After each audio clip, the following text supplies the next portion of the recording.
Hey everyone! So sa video natin ngayon, pag-uusapan natin tong 7 things you absolutely need to know before you start your faceless YouTube channel. Kung gusto nyo pumasok sa content creation space, isa ang faceless channel sa mga best ways para mag-start. At kung hindi nyo pa alam kung ano ang faceless channels, lalagay ko sa baba ang link ng ginawa naming video. Ito ay isang completely free step-by-step course kung paano mo sisimulan ang faceless channel mo. Pero without further ado, pag-usapan natin ang mga bagay na kailangan nyong malaman bago mag-umpisa. So ang una, hindi kailangan gumastos ng malaki para kumita ng marami sa faceless YouTube channel. Maraming faceless YouTube channel na isa o dalawang tao lang nagmamanage. Kunwari, ang Better Than Yesterday na sobrang laking channel. Hindi mo kailangan ng maraming fancy equipment at isa yan sa mga best parts ng pagkakaroon ng faceless channel. Hindi mo kailangan ng sobrang mahal na setup. Maraming iba na nagsasabi na kailangan i-outsource. Actually, hindi mo kailangan i-outsource para sa editing, paggawa ng voiceover, scripting at lahat ng yan. Pero kung kaya mong i-outsource at may budget ka, worth it din naman bayaran ng mga yan. Pero kung nagsisimula ka pa lang, hindi mo kailangan i-outsource ang mga to. Pwede mong gawin lahat ng ikaw lang mag-isa. Halos katulad lang ng pag-setup ng kahit anong YouTube channel. Pero imbis na ikaw ang nasa camera, ikaw na lang ang gagawa ng voiceover at mag-handle ng iba pang bagay behind the scenes. Maraming faceless YouTube channels dyan ang kumikita ng daan-daang libong dolyar kada araw at marami sa kanila, maliit lang ang budget. Ibig sabihin mataas ang profit margins nila. Kaya bago ka mag-start, hindi mo kailangan mag-invest ng maraming pera. Pero kung hindi ka mag-i-invest ng pera, siguradong kailangan mong mag-invest ng maraming oras. Okay, ang pangalawang bagay na kailangan nyong malaman ay hindi nyo dapat gayahin lang ang ginagawa ng iba. Dahil kung ganun, hindi kayo mag-grow at hindi kayo makakagawa ng successful na channel. Ang strategy na to ay tinatawag na Blue Ocean Strategy.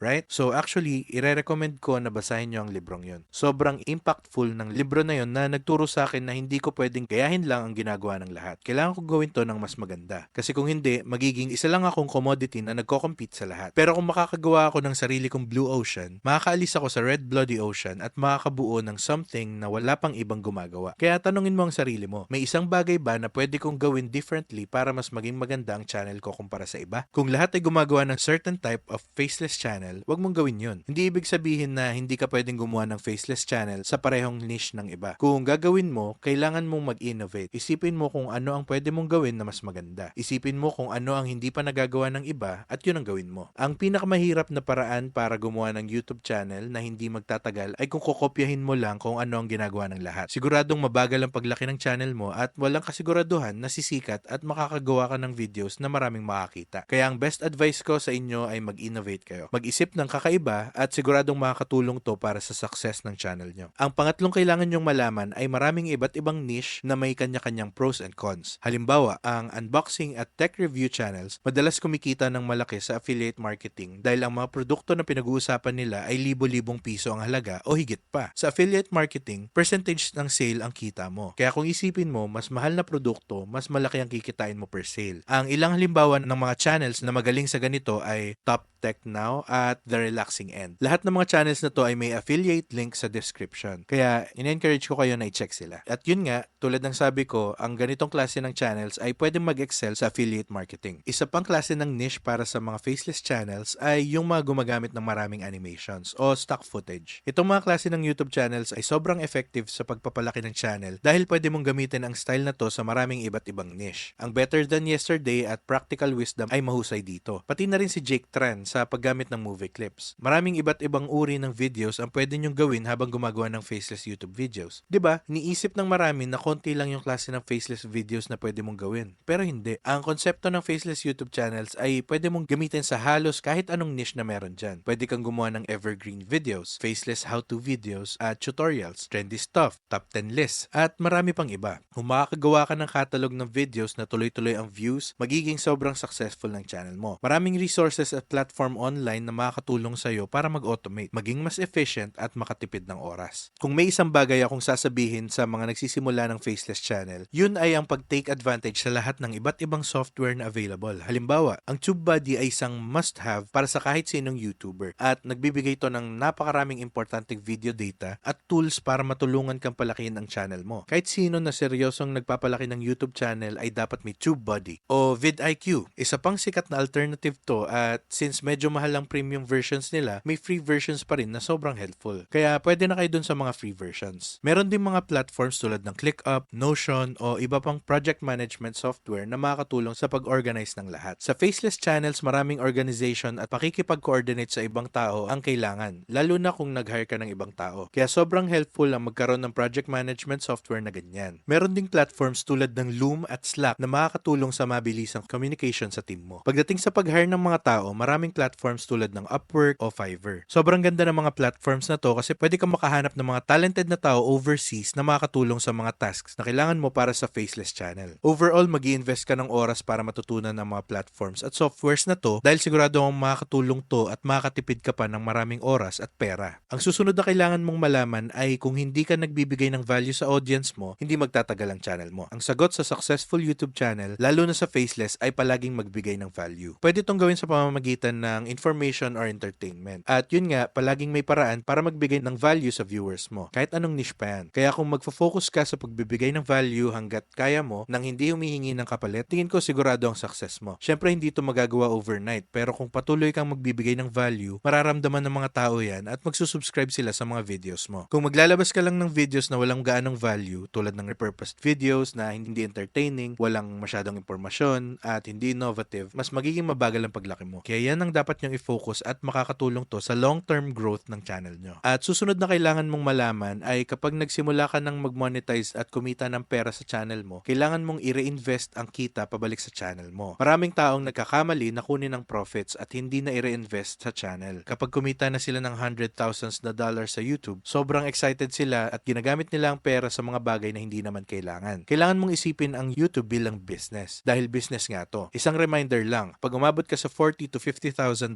per year sa net profit, lalo na kung nasa US ka, i-consider mo ang paggawa ng S-Corp business dahil makakatipid ka ng malaki sa taxes. Ang mahalaga kapag nagsimula ka ng kumita, mag-invest ng pera sa pag-hire ng mas maraming tao, script writers, video editors, at iba pang trabaho na makakatipid ng oras mo. Gusto mo ring mag-invest sa iba't ibang software at platforms na magpapadali ng buhay mo. Makakatulong to sa pag-angat at pag-grow ng YouTube channel mo. Halimbawa, isa sa mga unang gagawin ko ay i-reinvest lahat ng pera para makuha ang TubeBuddy's Legendary Plan para makapag-AB test. Nung nagsimulang kumita ang channel na to, ang unang ginawa ko ay nagbayad para sa TubeBuddy dahil alam ko ang importance ng AB testing at sobrang vital to para sa paglago ng channel mo. Isa lang to sa mga halimbawa kung paano ako nagre-reinvest pabalik sa negosyo ko. Isipin mo na ang pera na kikitain mo sa channel mo ay makatulong sa'yo na mas mabilis na lumaki. At ang last, ang ikapitong bagay na kailangan mong malaman ay hindi pa huli ang lahat para magsimula. Marami pang niche na pwedeng ma-discover. Marami pang innovation na pwedeng gawin sa YouTube Faceless Channel Space. Ang pinaka-importante na kailangan nyong gawin ay magsimula na. Huwag kayong mag-overthink na tipong wala na, huli na para magsimula kasi lahat ng tao meron ng Faceless Channel. Siguradong talo kayo kung ganun ang iisipin nyo. At hindi totoo yun. Marami pa ring opportunity sa space na to at marami pa ring pieces of pie na pwede nyong kunin at i-dominate. Ang pangunahing dahilan kung bakit madaming taong nabibigo sa Faceless YouTube channels ay dahil hindi sila agad kumikilos o sumusuko agad sila pagkatapos ng ilang linggo o buwan. Huwag kayong mag-expect ng results agad-agad. Inabot ako ng higit 50 videos bago ako nagkaroon ng isang successful video. At malamang ganun din sa channel nyo. Huwag kayong mag-focus sa pagiging perfect. Mag-focus kayo sa paglabas ng unang videos nyo dahil sigurado ako na habang ginagawa nyo to,